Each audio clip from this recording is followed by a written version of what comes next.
Welcome to Gita English academy. তো তোমরা যারা যারা ডাব্লিউবি গ্রাম পঞ্চায়েতের জন্য আবেদন করবে তাদের জন্য আজকের এই ভিডিওটা খুবই হেল্পফুল হতে চলেছে। কারণ আজকের এই ভিডিওতে আমি ফুল ইংলিশ সিলেবাস ব্রেকডাউন নিয়ে চলে এসেছি। অর্থাৎ বিগত বছরের সমস্ত প্রশ্নপত্র ঘাটার পরে আমি মোট 13টা টপিক নিয়ে এসেছি। তুমি যদি শুধু এই 13টা টপিক ভালো মতন পড়ে যাও এই কয়েক মুহূর্ত মানে এই যা সময় বাকি আছে তার মধ্যে, তাহলে তুমি যতই খারাপ স্টুডেন্ট হও না কেন, ইংলিশে তুমি যতই কমা হও না কেন, তুমিও 25-25 টার্গেট রাখতে পারো। হ্যাঁ, আমি ঠিকই বলছি, এটা কোনো ক্লিকবেট ভিডিও নয়। সম্পূর্ণ ভিডিওটা শুরু থেকে শেষ পর্যন্ত দেখো, তাহলে তুমি নিজেই বুঝতে পারবে কোন টপিক থেকে কতগুলো প্রশ্ন এসেছে। তো চলো শুরু করা যাক আজকের ভিডিও। দেখো, প্রথমেই আমরা দেখে নেব সবচেয়ে বেশি যে প্রশ্ন থাকছে সেটা হচ্ছে স্পেলিং এররের। প্রত্যেক বিগত বছরের প্রশ্নপত্র স্পেলিং এররে ভর্তি, তাই তুমি স্পেলিংগুলো ভালো করে দেখে যাবে, ঠিক আছে? এবং আমি খুব শীঘ্রই আমার ভিডিওতে স্পেলিং এররের ফুল সিরিজ নিয়ে আসবো, তাই ভিডিওটাকে অবশ্যই লাইক করো এবং আমার এই নতুন ভিডিওর জন্য অবশ্যই চ্যানেলটাকে সাবস্ক্রাইব করে পাশে থাকো।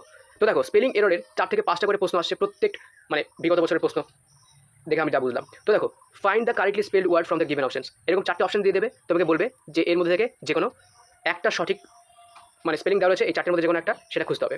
তো দেখো, এখানে অ্যাকোমোডেশনের স্পেলিং দেওয়া রয়েছে, তো এখানে কোনটা সঠিক অ্যাকোমোডেশন স্পেলিং সেটা তোমাকে বুঝতে হবে।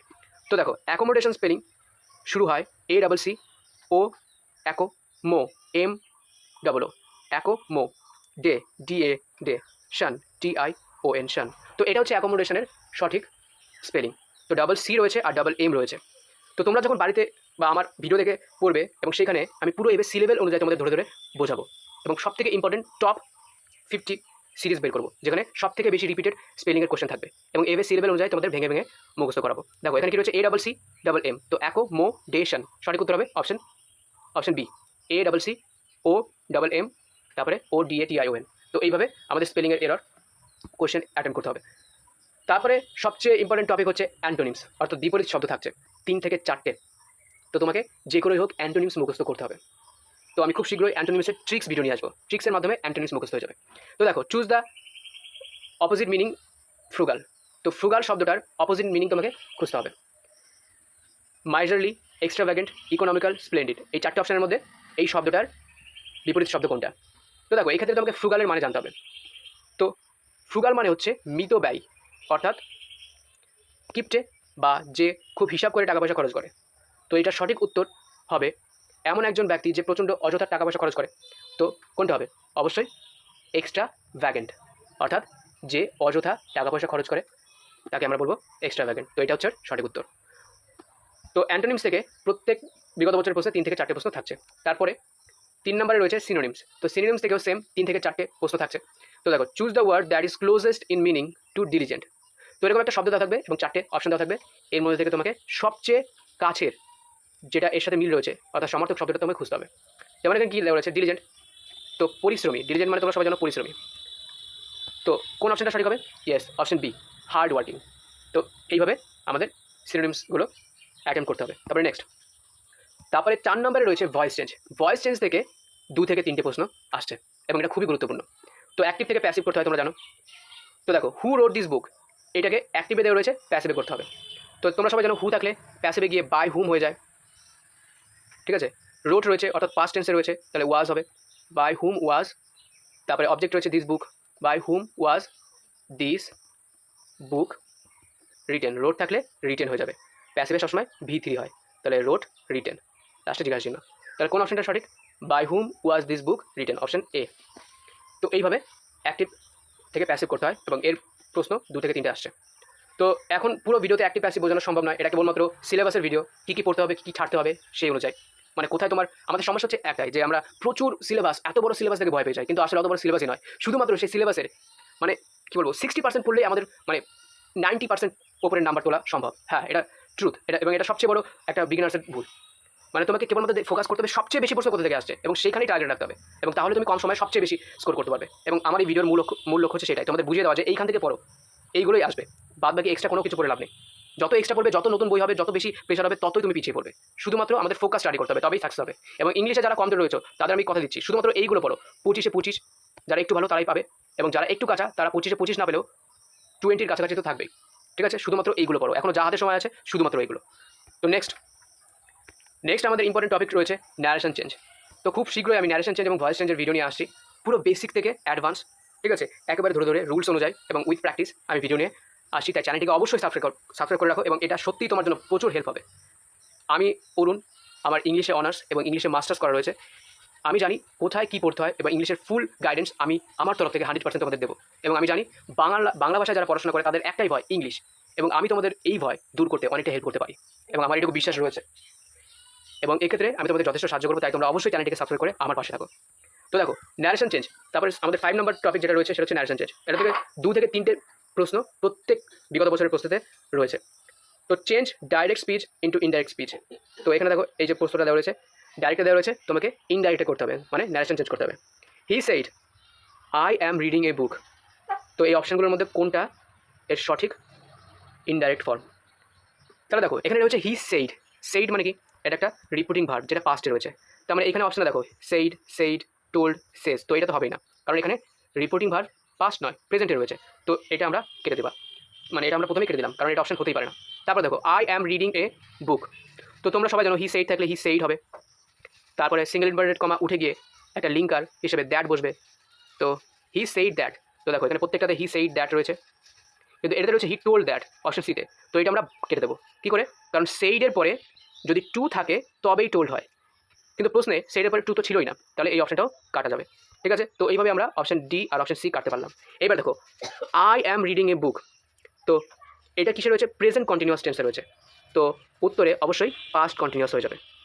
তো ন্যারেশন চেঞ্জের নিয়ম অনুযায়ী তোমরা যদি পড়ে থাকো তাহলে জানবে যে প্রেজেন্ট কন্টিনিউয়াস টেন্স হলে এটা যখন রিপোর্টিং ভার্বটা আমাদের পাস্ট টেন্সে থাকে তখন এটা চেঞ্জ হয়ে যায়।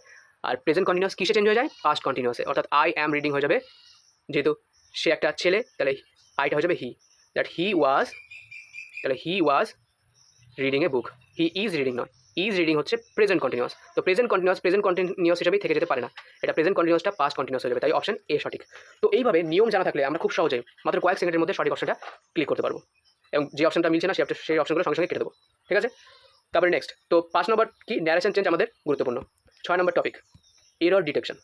দেখো এরর কারেকশনের কোশ্চেন 2 থেকে 3টে থাকছে। তো এরর ডিটেকশনটা তোমাকে বুঝতে হবে। এরর ডিটেকশন মানে কি? ভুল সংশোধন। অর্থাৎ এখানে তোমার গ্রামারের নলেজ চেক করবে। ঠিক আছে, বেসিক্যালি তো বেসিক যে গ্রামার রয়েছে সেখান থেকে প্রশ্ন আসবে। টেন্স, আর্টিকেল, প্রিপোজিশন, এই সমস্তের উপরে বেস করে তোমার একটা গ্রামারের নলেজ, অর্থাৎ একটা সেন্টেন্স দিয়ে দেবে এবং সেন্টেন্সটাকে কয়েকটা অংশ ভাগ করা থাকবে। যেমন দেখো এখানে ভাগ করা রয়েছে। তো এখান থেকে তোমাকে সঠিক মানে কোথায় ভুল রয়েছে সেটা খুঁজতে হবে। আর যদি কোনো ভুল না থাকে তাহলে নো এরর, অপশন ডি তোমার উত্তর হবে। তো দেখো এখানে কি সেন্টেন্সটা দেওয়া রয়েছে? Neither of the two candidates have cleared the preliminary examination. তো দেখো part A, part B, part C নাকি পার্ট ডি? কোথায় মানে কোন অপশনটা সঠিক হবে? যদি পার্ট ডি হয় তাহলে কোথাও ভুল নেই।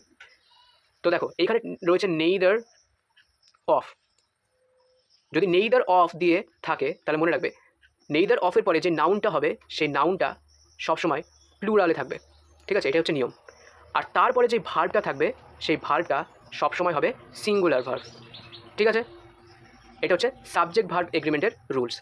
তাহলে সাবজেক্ট ভার্ব এগ্রিমেন্টের চ্যাপ্টার থেকে তোমাকে এই এররটা দিয়েছে। তো নেইদার অফ থাকলে যে নাউনটা থাকবে সেটা প্লুরাল হবে। তাহলে দেখো neither of the two candidates. তো এখানে টু ক্যান্ডিডেটস রয়েছে, অর্থাৎ প্লুরাল নাউন রয়েছে টু ক্যান্ডিডেটস। তার মানে এই সেকশন এতে কোনো ভুল নেই। তারপর দেখো হ্যাভ ক্লিয়ার্ড। হ্যাভ হচ্ছে একটা প্লুরাল ভার্ব, কিন্তু নেইদার অফের পরে যেই নাউনটা থাকে সেটা প্লুরাল হয়, কিন্তু ভার্বটা তো সিঙ্গুলার হয়। তাই এখানে হ্যাভ এটা হবে না, এটা হবে হ্যাজ। যদি হ্যাজ থাকতো তাহলে সঠিক হতো। তার মানে পার্ট বিতে এরর ছিল, তাই আমাদের অপশন হবে পার্ট বি। নেক্সট 7 নম্বর টপিক যেটা তোমরা পড়বে অবশ্যই, সেটা হচ্ছে ওয়ান ওয়ার্ড সাবস্টিটিউশন, যেখান থেকে 2 থেকে 3টে প্রশ্ন প্রত্যেক বিগত বছরের প্রশ্নে রয়েছে। ওয়ান ওয়ার্ড সাবস্টিটিউশন অর্থাৎ বাংলাতে বললে এক কথায় প্রকাশ। ঠিক আছে, যেমন আমি বললাম এমন একজন ব্যক্তি যে সমস্ত কিছু জ্ঞান রাখে, সমস্ত কিছু জানে, তাহলে কি তুমি এক কথা বলে দিতে সব জানতা? তো এটা সেই একই রকম বাংলা থেকে এটা জাস্ট ইংরেজি, অর্থাৎ ওয়ান ওয়ার্ড সাবস্টিটিউশন কিছুই না, ওই এক কথায় প্রকাশেরই ইংরেজি ভার্সন। তো a person who looks at the bright side of things, এর মানে এমন একজন ব্যক্তি যে কিনা সমস্ত কিছুতে আশার আলো দেখতে পায়, অর্থাৎ সে সমস্ত কিছু নিয়ে আশাবাদী, পজিটিভিটি, তার মধ্যে প্রচণ্ড পজিটিভিটি কাজ করে, সে সমস্ত কিছুকে পজিটিভ ওয়েতে নেয়। তো এখানে কোনটা হবে এর এক কথায় প্রকাশ? দেখো এখানে অল্ট্রুইস্ট মানে এমন একজন ব্যক্তি যে সবাইকে সাহায্য করে বেড়ায়, অর্থাৎ সবাইকে সাহায্যকারী। তো অল্ট্রুইস্ট সাহায্যকারী। এথিস্ট, এথিস্ট মানে এমন একজন ব্যক্তি যে কিনা ভগবানে বিশ্বাস করে না, অর্থাৎ এমন একজন ব্যক্তি যে কিনা নাস্তিক। ঠিক আছে, তারপর দেখো রয়েছে কি পেসিমিস্ট। পেসিমিস্ট মানে এমন একজন ব্যক্তি যে কিনা সবসময় নিরাশায় থাকে, তার মনে কোনো আনন্দ নেই, সবসময় নেগেটিভিটি কাজ করে। তো এটা হচ্ছে নিরাশাবাদী, নিরাশাবাদী। তো দেখো এই প্রশ্নতে কী ছিল, এমন একজন ব্যক্তি who looks at the bright side of things, bright side মানে সব কিছুতে শুভ জিনিস বা আশার চোখে দেখে সব কিছু। আর এটাতে কি বলেছে, নিরাশাবাদী। তার মানে কি, যদি বলতো উল্টোটা খোঁজো তাহলে কিন্তু এই পেসিমিস্ট হতো। পেসিমিস্ট মানে নিরাশাবাদী, তার মানে অপশন এ সঠিক হবে, অপটিমিস্ট। অপটিমিস্ট মানে আশাবাদী, এমন একজন ব্যক্তি যে কিনা সব কিছুতে পজিটিভ ব্যাপার খোঁজে। তারপরে আমরা চলে যাবো নেক্সট টপিক। নেক্সট টপিক যেটা ইম্পর্টেন্ট তোমাদের জন্য সেটা হচ্ছে ইডিয়ম আর ফ্রেজ। খুব ভালো করে পড়তে হবে ইডিয়ম আর ফ্রেজ। দেখো 2 থেকে 3টে প্রশ্ন আসে প্রত্যেকটা শিফটে। তো 2 থেকে 3টে প্রশ্ন করার জন্য তোমাকে অবশ্যই ইডিয়ম আর ফ্রেজ করে যেতেই হবে। কী এই ইডিয়ম ফ্রেজ? বাংলাতে বললে প্রবাদ। বাংলাতে তোমরা অনেক প্রবাদ পড়েছো, প্রবাদ বাক্য, যেমন অতি লোভে তাঁতি নষ্ট। তারপরে এরকম আরও অনেক প্রবাদ রয়েছে, যে চোর পালালে বুদ্ধি পারে, ঠিক আছে। তারপরে এরকম প্রচুর প্রবাদ রয়েছে, সেই টাইপেরই সেম টু সেম ইংরেজিতে নাম দিয়ে দিয়েছে ইডিয়ম আর ফ্রেজ, ঠিক আছে। তো এখানে দেখো, what is the meaning of the underline idiom. তো এখানে আন্ডারলাইন যে ইডিয়মটা দেওয়া রয়েছে এটার সঠিক মিনিংটা তোমাকে বুঝে সেটা সঠিক অপশনটা টিক করতে হবে এই 4টের মধ্যে থেকে। তো two turn over a new leaf, এইটার সঠিক মিনিং কোনটা? দেখো, two turn over a new leaf এই ইডিয়মটার সঠিক মানে হচ্ছে নতুনভাবে জীবন শুরু করা ভালোভাবে। মানে কি ভালোভাবে বলতে, পুরনো সমস্ত বদ অভ্যাস, কুঅভ্যাস বা মন্দ সমস্ত কিছুকে ত্যাগ করে নতুন করে আবার জীবনটাকে শুরু করা, তার মানে হচ্ছে to turn over a new leaf. তো দেখো, to read a book with extreme care, অতি যত্ন সহকারে বই পড়া, না এটা তো এটার মিনিং নয়। To clear a garden for planting, মানে গাছ লাগানোর জন্য বাগান পরিষ্কার করা, না এটাও নয়। To start a new business venture, নতুন একটা বিজনেস শুরু করা, না এটাও নয়। To change one's behaviour for better, হ্যাঁ এইটা হবে, একজনের ব্যবহার আচরণকে ভালো করা, নতুন করে সমস্ত কিছু শুরু করা। তো option A is the right answer. তো এই হচ্ছে ইডিয়ম ফ্রেজ। এইভাবে তোমাকে ইডিয়ম ফ্রেজ পড়তে হবে। Next, feel in the blanks and sentence completion. তো দেখো, ফিল ইন দ্য ব্ল্যাঙ্কস 1 থেকে 2টো প্রশ্ন থাকবেই। তো ফিল ইন দ্য ব্ল্যাঙ্কসে কী টেস্ট করা হয়? প্রথমত গ্রামার, আর গ্রামারের ভেতরেও তোমাকে ফ্রেজাল ভার্ব বেশি করে পড়তে হবে, তবেই তুমি ফিল ইন দ্য ব্ল্যাঙ্কস করতে পারবে। ফ্রেজাল ভার্ব বা গ্রুপ ভার্ব আমরা যাকে বলি, অথবা অ্যাপ্রোপ্রিয়েট প্রিপোজিশন, এই প্রশ্নটাও মানে এই টপিক থেকেও প্রচণ্ড প্রশ্ন কিন্তু ফিল ইন দ্য ব্ল্যাঙ্কসে থাকে। প্রথমত অ্যাপ্রোপ্রিয়েট প্রিপোজিশন অথবা ফ্রেজাল ভার্বের উপরেই এই ফিল ইন দ্য ব্ল্যাঙ্কসটা বা সেন্টেন্স কমপ্লিশনের সেন্টেন্স মানে প্রশ্ন থাকবে। আর এর ওয়েট হচ্ছে 1 থেকে 2। তো দেখো এখানে কী রয়েছে, আর এই সমস্ত প্রশ্ন করার জন্য তোমাকে অবশ্যই মিনিংটা বুঝতে হবে। দেখো, if I dash a king I would help the poor. দেখো, ইফ দিয়ে শুরু হয়েছে, তার মানে কি যদি, অর্থাৎ একটা কন্ডিশন দিচ্ছে। তাহলে বলো সঠিক উত্তর কোনটা হবে, অ্যাম, ওয়াজ, ওয়ার নাকি হ্যাভ বিন? তো দেখো, ইফ তারপরে কিং রয়েছে, মানে বলতে যাচ্ছে যদি আমি রাজা হতাম, I would help the poor, তাহলে আমি গরিব মানুষদের সাহায্য করতাম। তার মানে এটা একটা অবাস্তবিক কল্পনা, ঠিক আছে, এটা একটা ইম্যাজিনারি সেন্টেন্স, যেটা অবাস্তব। তো যদি অবাস্তবিক ইমাজিনারি সেন্টেন্স থাকে তাহলে আমরা সবসময় আয়ের পরে ওয়ার বসাবো, এবং এইটাই এর নিয়ম। আয়ের পরে আমরা জানি সবসময় সিঙ্গুলার ভার্ব বসে, অ্যাম, ইজ কিংবা ওয়াজ, কিন্তু এইখানে একমাত্র মনে রাখবে ইমাজিনারি সেন্টেন্সে সাবজাংটিভ মুড থাকলে আমরা সবসময় আয়ের পরে ওয়ার বসাবো। তাহলে if I were a king I would help the poor, তো অ্যাম হবে না, ওয়াজ হবে না, অবশ্যই ওয়ার হবে। যারা যারা এই দুটো ভাবছিলে তারা ভুল। তো নেক্সট, অ্যাপ্রোপ্রিয়েট প্রিপোজিশন। তো এইমাত্র বলছিলাম যে অ্যাপ্রোপ্রিয়েট প্রিপোজিশন থাকবেই। তো 1 থেকে 2টো প্রশ্ন এর থাকবে। তো অ্যাপ্রোপ্রিয়েট প্রিপোজিশন খুবই গুরুত্বপূর্ণ। Feel in the blanks with the correct options, correct preposition. তো তোমাকে অ্যাপ্রোপ্রিয়েট প্রিপোজিশন বা ফিক্সড প্রিপোজিশন জানতে হবে। ফিক্সড প্রিপোজিশন কোনগুলো? যেগুলোর যেমন দেখো, মনে করো এখানে লেখা রয়েছে অ্যাবাইড বাই, ঠিক আছে। তারপরে মনে করো লেখা রয়েছে ডায়েট অফ। তো এই টাইপের কিছু শব্দ রয়েছে যাদের বলা হয় প্রিপোজিশনাল ফ্রেজ, ঠিক আছে, বা অ্যাপ্রোপ্রিয়েট প্রিপোজিশন। তো এইগুলো তোমাকে মুখস্থ করতে হবে। খুব শীঘ্রই আমি এর মাস্টার একটা লিস্ট নিয়ে আসবো, যার ভিতরে সবচেয়ে মোস্ট রিপিটেড কোয়েশ্চেন থাকবে উইথ এক্সাম্পল প্লাস ট্রিক। তো আমার এই চ্যানেলটার সাথে থাকো, প্রচণ্ড হেল্প হবে। তো দেখো, অ্যাবাইড বাই অথবা ডায়েট অফ এরকম টাইপের কোয়েশ্চেনকে বলা হয় হচ্ছে তোমার অ্যাপ্রোপ্রিয়েট প্রিপোজিশন। তো দেখো, the teacher was angry dash his misbehaviour. শিক্ষকটি রেগে গিয়েছিলেন তার মিসবিহেভিয়ার মানে কি, তার খারাপ আচরণে। তো কোন অপশনটা সঠিক হবে, অ্যাট, উইথ, অন নাকি ফর? এই 4টের মধ্যে কোনটা সঠিক হবে বলে মনে হচ্ছে? তো দেখো, অ্যাংরির পরে 2টো জিনিস বসতে পারে, অ্যাটও হতে পারে অথবা উইথও হতে পারে। এইবার সিচুয়েশন অনুযায়ী, যদি কোনো মানুষের ওপরে তুমি রাগ করো, যেমন আমি আমার ভাইয়ের ওপরে রেগে গেলাম, I was angry with my brother, তাহলে আমি আমার ভাইয়ের প্রতি, তাহলে ভাইয়ের প্রতি একটা মানুষ, একটা পার্সনের প্রতি আমি রেগে যাচ্ছি, তো তখন আমরা অ্যাংরি পরে উইথ ইউজ করবো। কিন্তু কোনো কারণ বা কোনো সিচুয়েশন, ঠিক আছে, বা কোনো কন্ডিশন দেওয়া থাকলো, যেমন ও মানে টিচারটি রেগে গিয়েছিল তার মিসবিহেভিয়ার মানে তার অসৎ আচরণ তো একটা পার্সন নয়, ওটা একটা অবস্থা, ঠিক আছে। তো এটা কী হবে, অ্যাট হবে, তাহলে অ্যাংরি অ্যাট। কিন্তু যদি এখানে একটা পার্সনের নাম দেওয়া থাকতো, মনে করো স্টুডেন্ট বা রাম, তো তো তখন আমরা এখানে অ্যাট ইউজ করতাম, অর্থাৎ পার্সনের নাম মেনশন থাকলে উইথ ইউজ করতাম যদি পার্সনের নাম থাকতো। তো পার্সনের নাম দেওয়া থাকলে উইথ ইউজ করবো, আর যদি পার্সনের নাম নেওয়া থাকে তাহলে আমরা অ্যাংরি অ্যাট, যেমন angry at his misbehaviour, angry at his laziness মানে তার অলসতায় আমি রেগে গেলাম, অ্যাংরি অ্যাট হিজ বলছে angry at his command, angry at his dominance. তো এই টাইপের ক্ষেত্রে আমরা অ্যাংরির পরে অ্যাট ইউজ করবো, আর যদি পার্সন দেওয়া থাকে তখন আমরা উইথ ইউজ করবো। তো এখানে সঠিক উত্তর হবে অ্যাট, অপশন এ। নেক্সট, তো এখানে মনে রাখবে অ্যাপ্রোপ্রিয়েট প্রিপোজিশন খুবই গুরুত্বপূর্ণ, এক থেকে দুটো প্রশ্ন। তো অ্যাপ্রোপ্রিয়েট প্রিপোজিশন বা যে ফিক্সড প্রিপোজিশনের লিস্ট রয়েছে আমি খুব শীঘ্রই আমার ভিডিওতে সেই লিস্ট তোমরা পেয়ে যাবে ভিডিওর মাধ্যমে আমার চ্যানেলে।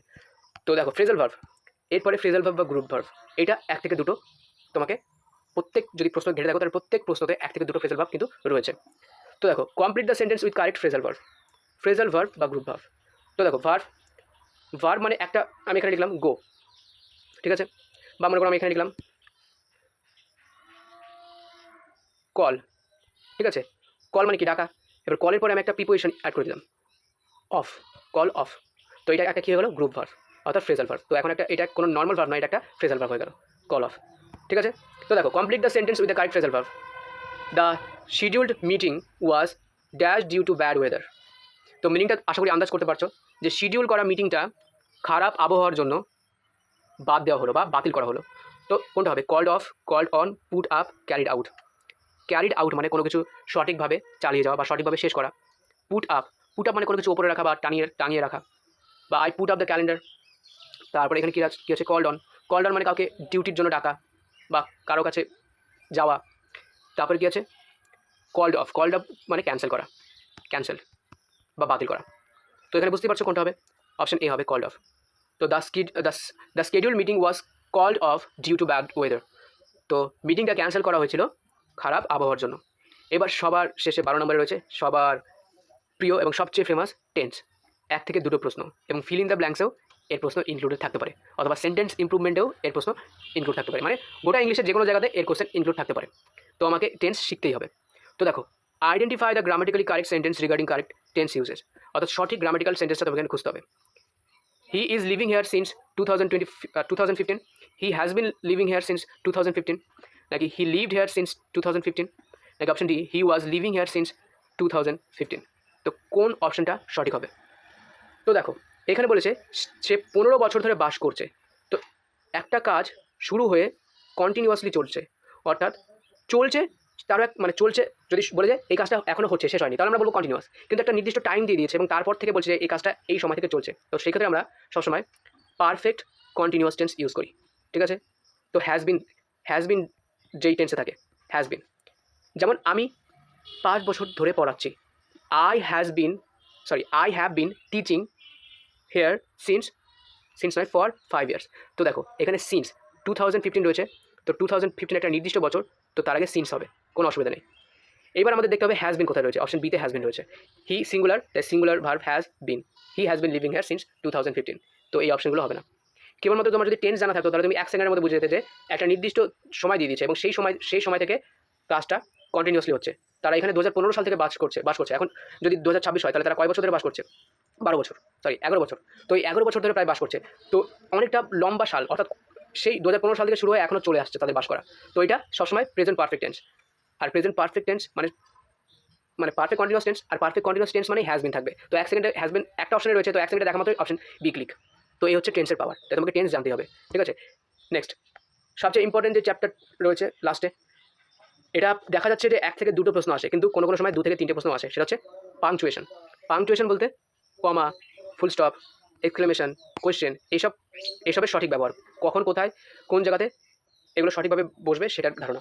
তো দেখো নিচে 4টে বাক্য দেওয়া থাকবে এরকম। তো এখানে তোমাকে দেখতে হবে যে কোনটাতে সঠিকভাবে পাংচুয়েশনের ব্যবহার রয়েছে, মানে বাংলাতে বলে দাড়ি, কমা, ফুল স্টপ, ইংরেজিতে ফুল স্টপ, কোয়েশ্চেন মার্ক, এগুলো কোথায় সঠিকভাবে ব্যবহার করা রয়েছে। তো দেখো প্রথমে লেখা রয়েছে hurray we won the match, তারপরটাতে রয়েছে hurray we won the match, তারপরটাতে রয়েছে hurray we won the match. খালি সবগুলোতে একটাই সেন্টেন্স রয়েছে, খালি এই যেই পাংচুয়েশনগুলো সেইগুলোর পজিশন চেঞ্জ করা রয়েছে। তো যেইটাতে সঠিকভাবে এই পাংচুয়েশনগুলো ইউজ করা রয়েছে সেটাই হচ্ছে তোমার সঠিক উত্তর। তো মোস্ট প্রবাবলি কমাটাই বেশি থাকে, ঠিক আছে। তো এখানে দেওয়া রয়েছে এইগুলো, তো বলতে হবে কোনটা সঠিক।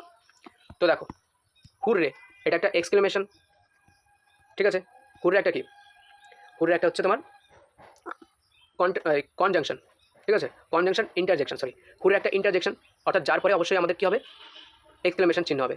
তো এই অপশনটাতে আছে, এই অপশনটাতে আছে, তো অপশন বিও কেটে দেবো, অপশন সিও ডিও কেটে দেবো। তো পরে থাকলো দুটো। এবার দেখো hurray we won the match, ঠিক আছে, আর এটাতেও রয়েছে hurray we won the match. তো এইটাতে দেখো হুররের পরে ডাব্লিউটা বড় হাতের দিয়ে শুরু হচ্ছে, তার মানে এটাই সঠিক হবে, অপশন এ সঠিক হবে, ঠিক আছে। এটা হয়তো প্রিন্টিং মিস্টেক বা আমার টাইপিং এরর হয়েছে, তো এটা হবে না, অপশন এ সঠিক হবে, ঠিক আছে। হুররের পরে এক্সক্লেমেশন সাইন, তারপর একটা সেন্টেন্স, তারপরে লাস্টে ফুল স্টপ। তো option A is the right answer. তো এই হচ্ছে টোটাল 13 তোমার টপিক, যেটা তোমাকে ভালো মতন পড়তে হবে। স্পেলিং এরর নোট করে নিতে পারো, antonyms, synonyms, voice change, narration change, error detection, one word substitution, এছাড়া রয়েছে idiom and phrase, filling the blanks বা sentence completion, appropriate preposition, phrasal verb, group verb, tense, punctuation ইত্যাদি, ঠিক আছে। এবং এই পিডিএফটা পাওয়ার জন্য অবশ্যই আমার টেলিগ্রাম চ্যানেলে যুক্ত হয়ে যাও, এই পিডিএফটা ওখানে রয়েছে, ওখান থেকে তোমরা খুব সহজে ডাউনলোড করে নিতে পারবে। আমার টেলিগ্রাম চ্যানেলের নাম হচ্ছে গীতা ইংলিশ একাডেমি, ঠিক আছে। এবং এই ভিডিওর নিচে আমি লিঙ্ক দিয়ে দেবো, সেখান থেকেও তুমি ডাইরেক্ট এই পিডিএফটা টেলিগ্রাম থেকে ডাউনলোড করতে পারো। তো দেখা হচ্ছে খুব শীঘ্রই, আমি খুব শীঘ্রই পরপর যত গুরুত্বপূর্ণ ভিডিও রয়েছে তোমাদের যতভাবে হেল্প করা যায় সমস্ত ভিডিও নিয়ে আপলোড করবো, এবং তোমরা তাই চ্যানেলটাকে সাবস্ক্রাইব করে পাশে থাকো। Thank you, all the best.